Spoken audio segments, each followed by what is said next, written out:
First off, I just want to apologize for the lack of uploads since the playoffs have started. I've sort of just been relaxing, enjoying the playoff hockey, and not really stressing about videos, and it's been fun. But today we got some news to talk about, some things I want to give you guys my thoughts on pertaining to the Vancouver Canucks and the Detroit Red Wings. If you guys would like to see more news videos when stuff like this comes out, then be sure to leave this video a like. It's completely free and I'd really appreciate it. And most importantly, if this is your first time checking out the channel and you want more NHL content just like this, be sure to hit that subscribe button. And now let's talk about some news. So we'll start off with the news regarding the Vancouver Canucks and general manager Jim Benning. There has been a lot of speculation for a while now about Jim Benning and if or if not the Vancouver Canucks are going to fire him or move on from him as general manager. And I'll tell you this, I follow a lot of Canucks fans on Twitter. There's a lot of Vancouver Canucks fans subscribed to this channel, and from what I have seen, it seems like the majority of the Vancouver Canucks fan base would like the team to fire Jim Benning, and unfortunately for those who feel that way, it doesn't look like that's going to happen, at least yet anyways. Last night, Elliot Friedman tweeted out, "Not sure what to expect for a timeline of announcements from the Canucks, but word tonight is Jim Benning was given indication in the last 24 hours that he is to return." Now, I don't think that Benning has done a completely awful job throughout his 7-year tenure as general manager of the Vancouver Canucks, but he definitely has the team in a pretty difficult spot right now. They just don't have a whole lot of cap flexibility, and the biggest reason for that is because of Jim Benning's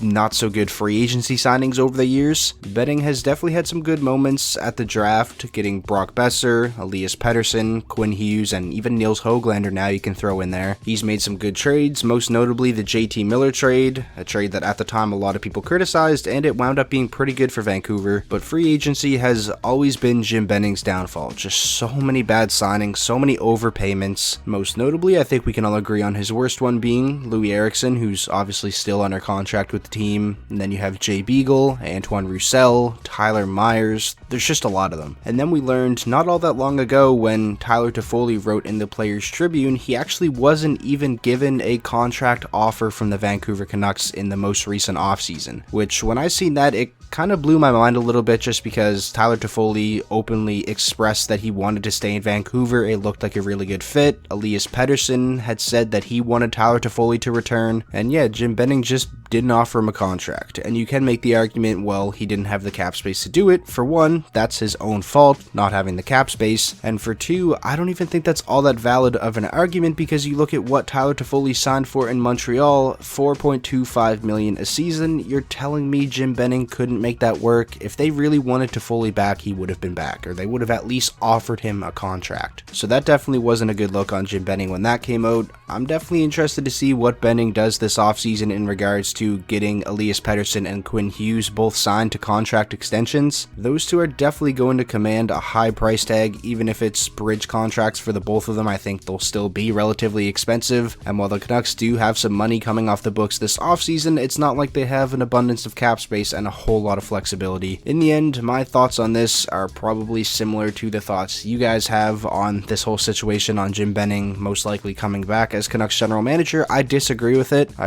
really thought it was time for them to move on from him. It seemed like it was time. There just seemed to be like a dark cloud hovering over the Vancouver Canucks organization this year, and a lot of that has to do with the outbreak that took place and whatnot. But even before that, like, they weren't playing well. They were on track to miss the playoffs. It just seems like the Canucks are in need of a fresh start and just someone to come in and just breathe new life into the organization. If you're a Vancouver Canucks fan watching this video, then be sure to leave me all of your thoughts on this down below in the comment section, even though I probably already know how you're feeling about it. Now moving on to the other news, I'm sure a lot of you are interested to hear my opinions on this. Yesterday, the Red Wings Twitter account tweeted out, "Update, Red Wings Executive Vice President and General Manager Steve Yzerman today announced that Jeff Blashill has agreed to a contract extension to remain head coach of the Red Wings." As you all know, I am a Red Wings fan, and if you've been subscribed to the channel for a while, then you probably know that I'm not necessarily the biggest Jeff Blashill supporter. My initial reaction when I saw this news break was kind of just like,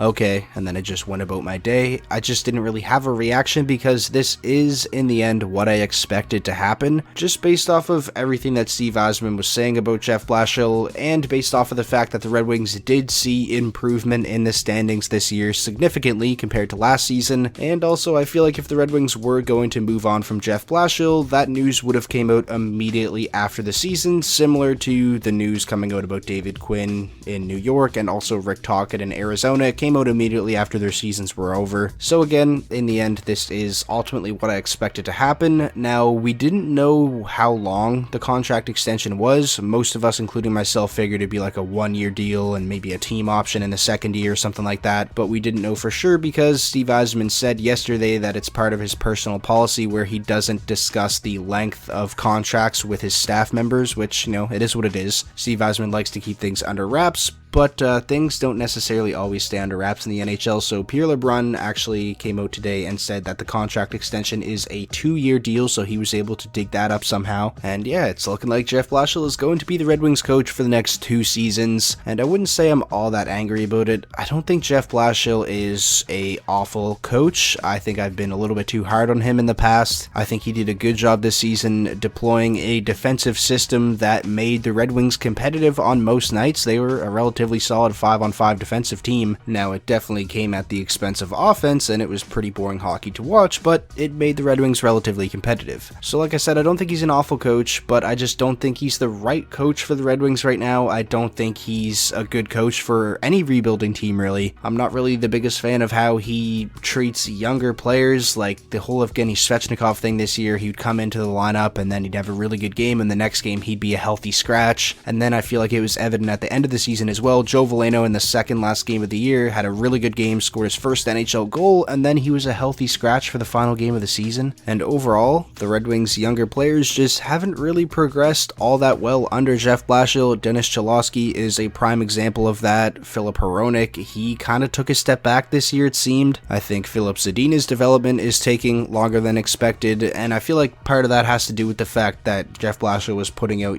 such a defensive-oriented system, like I said, that did come at the expense of offense, and I feel like that kind of takes away from the creativity of a lot of these young players. Michael Rasmussen is really the Red Wings' only young player this season that I was genuinely happy about seeing the improvements that he made and the steps forward that he took. It just kind of worries me, especially for when players like Moritz Seider come over, which is hopefully next season, and then guys like Jonathan Berggren, Lucas Raymond, whose game, a lot of it relies on high-end skill, skating, and it just kind of worries me when those guys get to Detroit. Are they going to be able to play their style, or is Blashill just going to hammer it into their head, chip and chase hockey, defense first? Another gripe I have when it comes to Jeff Blashill and his coaching decisions is his player deployment. Like, after a TV timeout, there'll be an offensive zone draw, and then he'll throw out the Helm, Glendening, and Ernie line. Or late in a game, Detroit will have the goalie pulled, and they're trying to tie up the game, and you'll see Franz Nielsen and Valtteri Filppula out there. Now, those things aren't all that big of a deal when the team is in the state that it is right now, not competing for a playoff spot, but what worries me is when the team does start to turn the corner and they do start to, maybe compete for a playoff spot, that Jeff Blashill is going to continue to do these things. Now, it is only a 2-year deal, and I don't see Detroit as a playoff team in either of the next 2 seasons, so it is what it is. In the end, I trust Steve Yzerman. I think he's a fantastic general manager. He clearly has a vision and a timeline for this team, and that's definitely not something you can say about every general manager in the league, so I'm still all in. I'm bought into the Yzer plan, if you want to call it that. It just wasn't my preference that Jeff Blashill came back, that's all. I hope I'm wrong. I hope Jeff Blashill proves me wrong. Obviously, I want him to have success because that means good things for the Red Wings, but we'll see what happens. So that is going to do it for this news video regarding Jim Benning and Jeff Blashill and them both returning to their respective teams for this upcoming season. If you are a fan of either the Vancouver Canucks or the Detroit Red Wings, I'm very interested to hear your guys' thoughts, so be sure to leave them all down below in the comment section. And like I said at the start of the video, if you guys do want to see more news videos like this when stuff comes out, then be sure to leave this video a like. That's the best way to show your support. And most importantly, if this was your first time checking out the channel and you want more NHL content just like this, be sure to hit that subscribe button, and I will talk to you all in the next video.